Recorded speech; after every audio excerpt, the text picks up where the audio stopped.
এবার সূর্যের সন্তানের মা হওয়ার দাবি নিয়ে সেনগুপ্ত বাড়িতে মিশকা। হ্যালো ভিউয়ার্স, অনুরাগের চর আগামী এপিসোডে আপনারা দেখবেন সূর্যের স্পাম দিয়ে ক্লিনিক্যালি সূর্যের সন্তানের মা হতে চায় মিশকা।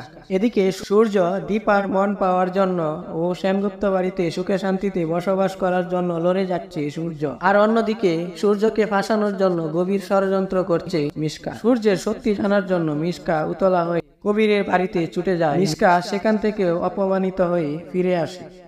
আর মিশকার উদ্দেশ্য একটাই, যেভাবেই হোক সূর্যের জীবন থেকে দীপাকে সরাতে হবে আর দীপার মনে সূর্যকে নিয়ে বিষ ঢুকাতে হবে।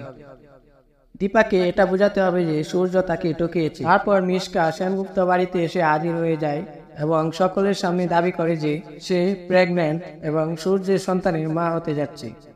আর এটা শুনে হতবাক হয়ে যায় সূর্য। তারপর দীপাও অবাক হয়ে বুঝতে পারে না যে মিশকা এসব কি বলছে।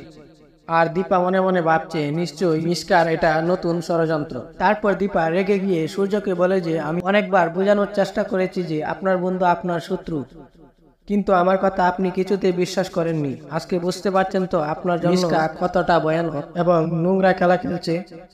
তারপর মিশকার এসব কাণ্ড দেখে শিবানী চলে যায় হাসপাতালে এবং জানতে পারে যে মিশকা সূর্যের স্পাম নিয়ে ক্লিনিক্যালি মা হতে যাচ্ছে। তারপর শিবানী ছুটে আসে সেনগুপ্ত বাড়িতে। শিবানী সেনগুপ্ত বাড়িতে এসে দেখে যে সকলের সামনে সূর্যের সন্তানের মা হওয়ার দাবি করছে। তখনই শিবানী মিশকার ঘাড় চেপে ধরে আর বলে যে তুই মিথ্যে বলছিস। তারপর শিবানী বিস্তারিত বলে মিশকার মুখোশ সবার সামনে খুলে দেয়।